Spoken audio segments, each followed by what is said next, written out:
आज प्रधानमंत्री जी जो वडोदरा में इनॉग्रेशन करने गए हैं टाटा एयरबस के कॉम्प्लेक्स का, उससे स्पष्ट हो रहा है किस तरीके से महाराष्ट्र के साथ दुर्व्यवहार ही नहीं हुआ, महाराष्ट्र के साथ बेईमानी हुई। रातों रात जो प्रकल्प महाराष्ट्र में आना था उसको गुजरात ले जाया गया। सिर्फ यही नहीं, वेदांता फॉक्सकॉन भी है, ड्रग पार्क भी है, बहुत सारे ऐसे पार्क चीजें थी जो महाराष्ट्र से खींची गई हैं और ये तब से शुरू हुआ जब से मिंदे सरकार सत्ता में आई है। वहां पे गुजरात के लिए एक ही मुख्यमंत्री नहीं काम कर रहे हैं, दो मुख्यमंत्री काम कर रहे हैं। महाराष्ट्र के मुख्यमंत्री भी इसी काम में लगे हुए हैं, कैसे महाराष्ट्र के युवाओं को बेरोजगार रखें और ज्यादा से ज्यादा प्रोजेक्ट्स गुजरात में भेजें।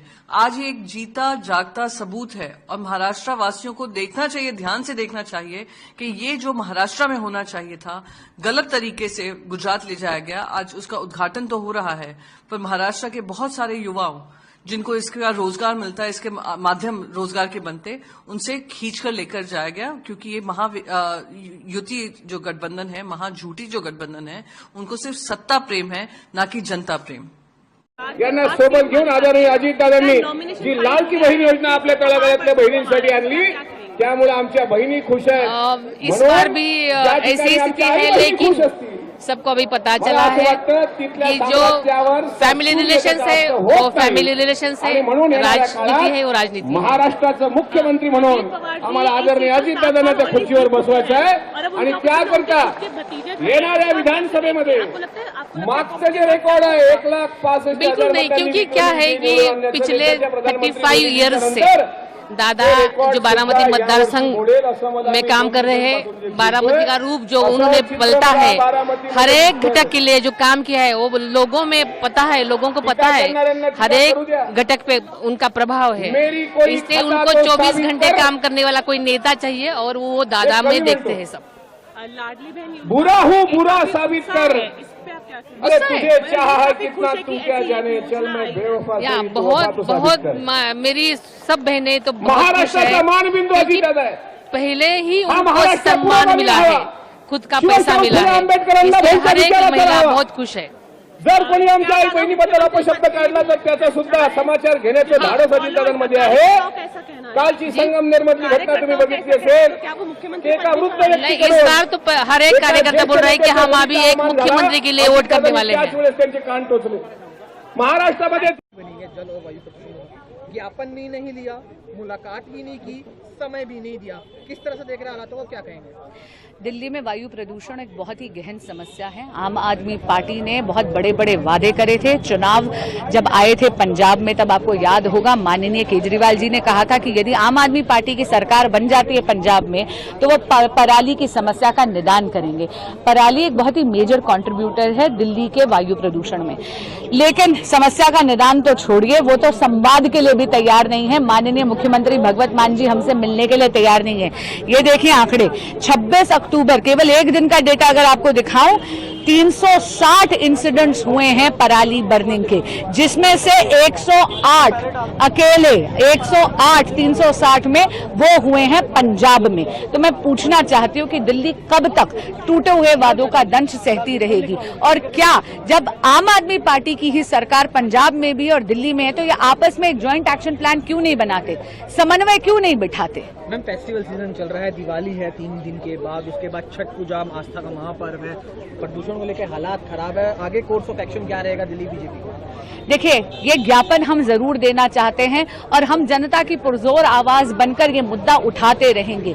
दिल्ली अब बहाने नहीं बदलाव चाहती है, आम आदमी पार्टी का प्रचार नहीं परिणाम चाहती है। आतिशी ने लेटर लिखा है एलजी को कि पटाखे ना फोड़े, पटाखों के ऊपर पाबंदी लगाई जाए प्रदूषण को लेकर। वहीं अमोनियम की मात्रा बढ़ी है यमुना में, जिसकी पुष्टि खुद वाइस चेयरमैन जो बने जल बोर्ड के नए विनय मिश्रा उन्होंने कर दी है। जी बिल्कुल, देखिए ये बहाना बन जाता है। माननीय मुख्यमंत्री आतिशी जी ने चिट्ठी तो जरूर लिख दी, लेकिन मैं उनसे पूछना चाहती हूँ कि ये कागजी कार्रवाई के अलावा इन्होंने यहाँ पर कोई कॉन्क्रीट स्टेप्स लिए हैं? यमुना जी की सफाई में जो पब्लिक डोमेन में डेटा अवेलेबल है, ऐसा लगता है 8,500 रुपए का स्कैम हुआ है यमुना जी की सफाई ना करने में। दिल्ली के प्रदूषण के लिए जब आम आदमी पार्टी की सरकार दिल्ली में भी है और पंजाब में भी है, तो मैं पूछना चाहती हूं कि इन्होंने अभी तक एक ज्वाइंट एक्शन प्लान क्यों नहीं बनाया है? दोनों राज्य सरकारों में समन्वय क्यों नहीं बैठ रहा है? कि भारतीय जनता पार्टी का ये रूल के मुताबिक है कि कुछ साल बाद कुछ सालों बाद ये सदस्यता अभियान किया जाता है और हर राज्य में।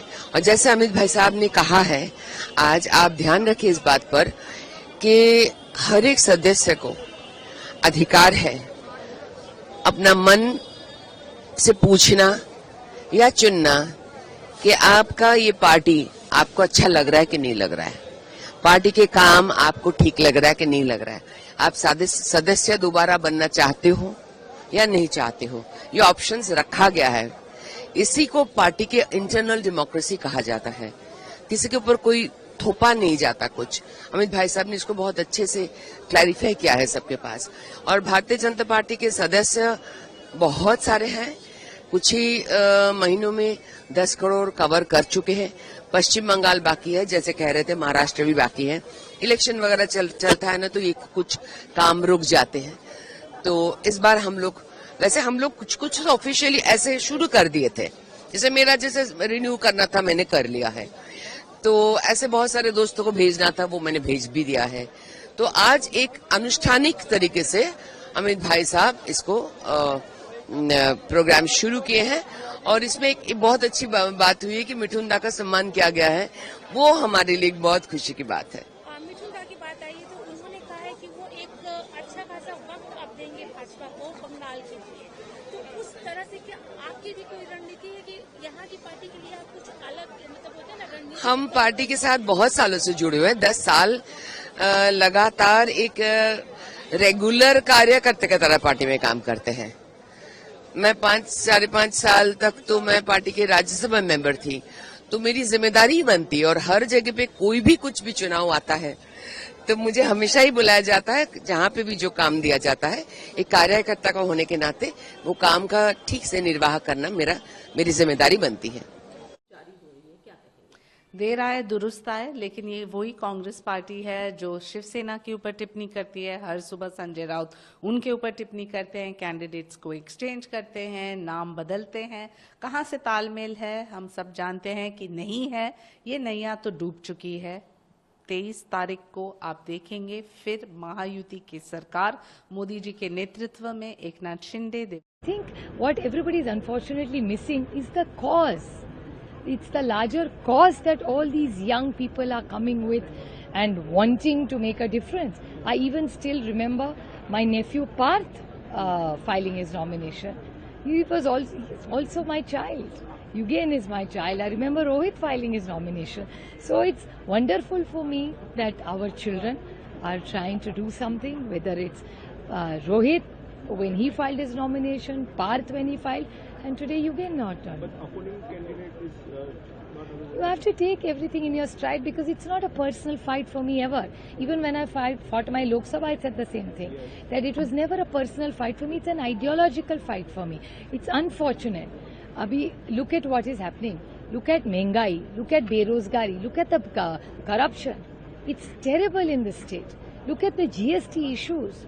Look, ask any farmer if when you are traveling here that what is the, it is, for me it's never personal. Even in the Lok Sabha, I never made it personal because for me it's an ideological fight. It's not the person. I'm fighting against the policies of government of India. I'm fighting against the policies of government of Maharashtra. आप प्याज को दाम क्यों नहीं देंगे?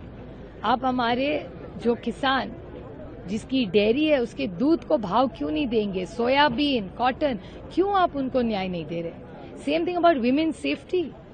महाराष्ट्र में बलात्कार बढ़ रहे हैं, महिलाओं के ऊपर अत्याचार बढ़ रहे हैं। हमारे अपने बारामती, पूना डिस्ट्रिक्ट और महाराष्ट्र में कभी इतना क्राइम नहीं था।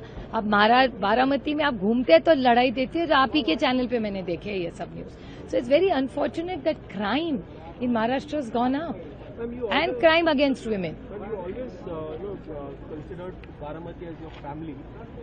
Baramati, no, everybody in Maharashtra is my family and in Parliament everybody is our family.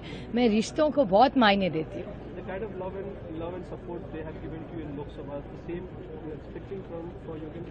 Well, we have to go to people with full humility and folded hands as why Baramati they should vote for us. I think it should be on merit. We can, in a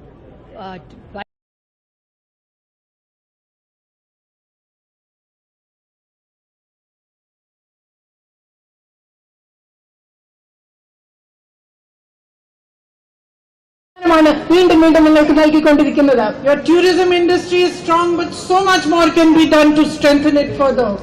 നിങ്ങളുടെ വിനോദസഞ്ചാര വ്യവസായം എന്ന് പറയുന്നത് വളരെ ശക്തമാണ്. പക്ഷേ അതിനെ കൂടുതൽ ശക്തിപ്പെടുത്തുന്നതിന് ധാരാളം കാര്യങ്ങൾ ഇനിയും ചെയ്യേണ്ടതുണ്ട്. I see so many small shops, small businesses. All of you have suffered because of the government's policies. While you all have to answer to them for GST and all sorts of taxes, and prices are rising, and my sisters find it difficult to move forward.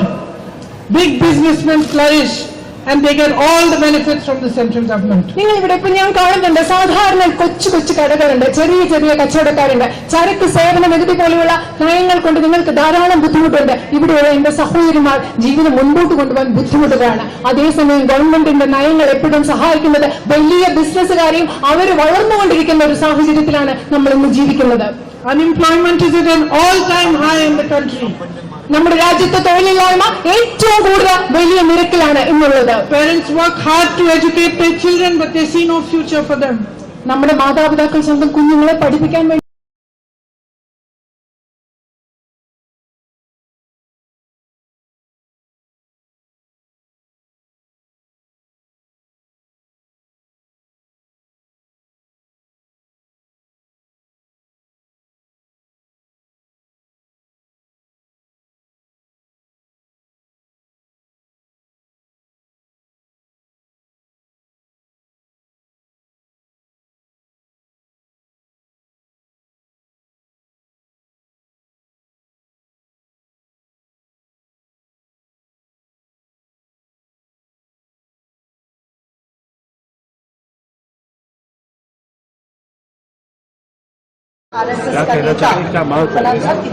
देखिए, जब अगर जो क्षेत्र प्रधानमंत्री जी जहाँ से चुनाव लड़ते हैं, एक बार नहीं, उन्होंने तीसरी बार ये चुनाव लड़ा है। अगर उस क्षेत्र में भी अगर महिलाओं के साथ में ऐसा हो रहा है तो आप देश की स्थिति समझ सकते हैं, महिलाओं की पोजीशन समझ सकते हैं, और ये बहुत गलत है। और रोशनी जायसवाल के साथ में हम खड़े हैं, न्याय मिलने तक उसके साथ में खड़े रहेंगे। किसी भी तरीके का जो मेंटल हरासमेंट जो उनके साथ में भी किया जा रहा है वो बिल्कुल बर्दाश्त नहीं किया जाएगा। आपने हरियाणा के भी किसी मामले का जिक्र किया, वो क्या है और आपके मामले में कहाँ तक आप विधायक भी बन गई हैं, आप और ज्यादा सीट को कैसे उठाएंगे? देखिए, हम वो लड़ाई को आखिर तक लड़ने का हम काम कर रहे हैं, लेकिन आपको पता है कि जब पहली बार जब हम जंतर मंतर में बैठे थे, कितनी महिला खिलाड़ियां थी, उनको तोड़ के बिल्कुल 6 लड़कियों के ऊपर उस केस को सबमिट कर दिया गया है। लेकिन आज भी वो केस कोर्ट में चल रहा है। एक महिला खिलाड़ी के जो पूरे बयान हैं वो कोर्ट में बहस हो चुकी है, 5 बाकी रह गए हैं। और हम आपको विश्वास के साथ में कह सकते हैं कि जो भारतीय जनता पार्टी ने जिसको बचाने का काम किया है, आने वाले टाइम में उस आदमी को, ब्रजभूषण को, जरूर सजा मिलेगी। इस मामले में उसको हर तरीके से बदलने की कोशिश की जाती है, नैरेटिव चेंज किया जाता है, हम खिलाड़ियों के बीच में ऐसे कॉन्स्पिरेसी दिखाई जाती है ताकि वो मुद्दे को भटका सकें। लेकिन ये जो मुद्दा है महिलाओं का, इसको आप नहीं भटका सकते, उसको नहीं कमजोर कर सकते हो। आपको पहले भी वहम था, 2 साल तक आपने ये कोशिश करके देख ली है, लेकिन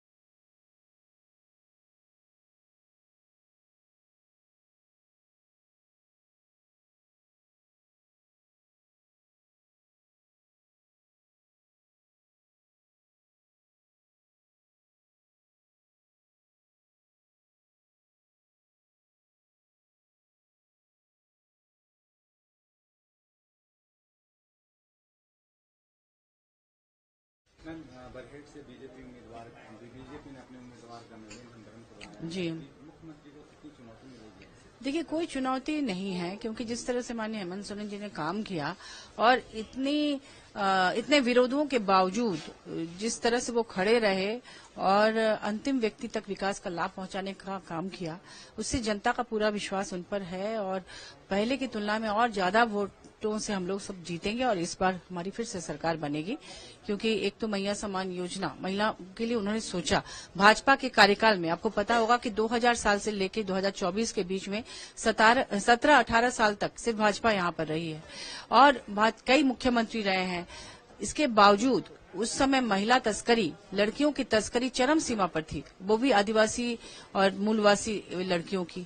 नाबालिग लड़कियों को दलाल आते थे, यहाँ प्लेसमेंट एजेंसी खोल रखा था उन्होंने, दिल्ली में खोल रखा था, और उनको नौकरी देने के नाम पर दिल्ली, असम, चंडीगढ़ कहाँ ले जाते थे, झुंड के झुंड, और उनका किस तरह से शोषण होता था ये किसी छिपावन नहीं है। और माननीय हेमंत सोरेन जी ने सबको रोका। एक पन्नालाल नाम के ट्रैफिकर थे भाजपा के कार्यकाल के, जो लगभग 15,000 आदिवासी लड़कियों की तस्करी कर चुके थे, जेल में है वो। तो इस तरह से उनको सम्मानजनक रोजगार से जोड़ना, उनको कुटीर उद्योग स्थापित करने के लिए हर तरह की मदद करना। आपको पता होगा कि स्किल डेवलपमेंट वगैरह करा के किस तरह से सब्सिडी रेट में उनको लोन दिया जा रहा है, समूह बना के उनको मदद की जा रही है। उनके बनाए चीजों की मार्केटिंग के लिए पलाश ब्रांड लॉन्च किया गया है ताकि उसकी दिक्कत ना हो। तो वो यहाँ महिलाओं को सशक्त करने के लिए, उन्हें सम्मानजनक रोजगार से जोड़ने के लिए तरह तरह की योजनाएं उन्होंने लॉन्च की है, और वो चाहते हैं कि झारखंड इस देश का नंबर 1 राज्य बने। तो इतना कार्य वो कर रहे हैं, हर वर्ग के लिए सोचा है उन्होंने। वृद्धा पेंशन, विधवा पेंशन, सावित्रीबाई फुले किशोरी समृद्धि योजना, ताकि लड़कियां पैसे के अभाव में पढ़ाई न छोड़े, उसके लिए 40,000 रुपए उनको दिया जा रहा है। हर तरह से सपोर्ट किया जा रहा है। यहाँ की बच्चियों को, यहाँ के युवाओं को विश्व के सबसे प्रतिष्ठित संस्थानों में भेजा जा रहा है। आपको पता होगा लंदन स्कूल ऑफ इकोनॉमिक्स तक में हमारी बच्चियां पढ़ने जा रही हैं, बच्चे पढ़ने जा रहे हैं। तो हर तरह से यहाँ पर मुख्यमंत्री रोजगार सृजन योजना 25 लाख तक लोन दे रही है, उसमें कितना सब्सिडी है, तो हर तरह से मदद कर रहे हैं। और इसलिए यहाँ की जनता फिर से उन्हें चुनेगी, किसी भी तरह की चुनौती यहाँ नहीं है। मुसलमानों की आबादी 9% थी, आज 24% है पूरे देश में। लेकिन अगर झारखंड की बात की जाए तो संथाल इलाके में 15% ये बढ़ी है, यानी 11% बांग्लादेशी घुसपैठिए जो है तो झारखंड में है। और ये झारखंड से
यही भूमि है जहां हमारी पार्टी की शुरुआत हुई। श्यामा प्रसाद मुखर्जी यही बंग भूमि के सपूत जिन्होंने भारतीय जनसंघ की स्थापना की, और आज उन्होंने बिया हुआ एक बीज आज वटवृक्ष बनकर समग्र विश्व की सबसे बड़ा राजनीतिक दल बनकर हम सबके सामने। हम सबको गर्व है कि हम उस पार्टी के सदस्य हैं जो पार्टी विश्व में सबसे बड़ी पार्टी है। हम सबको गर्व है कि हम उस दल के सदस्य हैं जो दल भारत की राजनीति के सभी दलों में अलग प्रकार का दल है, अनूठा दल है। भाइयों बहनों, जब आज सदस्यता अभियान चालू हो रहा है तब मैं आप लोगों को बताना चाहता हूं कि भारतीय जनता पार्टी की 2024 की सदस्यता 10 करोड़ के आंक को पार कर गई है। 10 करोड़ से ज्यादा सदस्य। बंगाल भारतीय जनता पार्टी ने निर्णय किया था कि हम दुर्गा पूजा के बाद, विजयादशमी के बाद सदस्यता अभियान को चालू करेंगे। तो बंगाल में सदस्यता अभियान बाकी देश से थोड़ा लेट चालू हो रहा है, मगर मुझे बंगाल के कार्यकर्ताओं को भरोसा है कि भले हम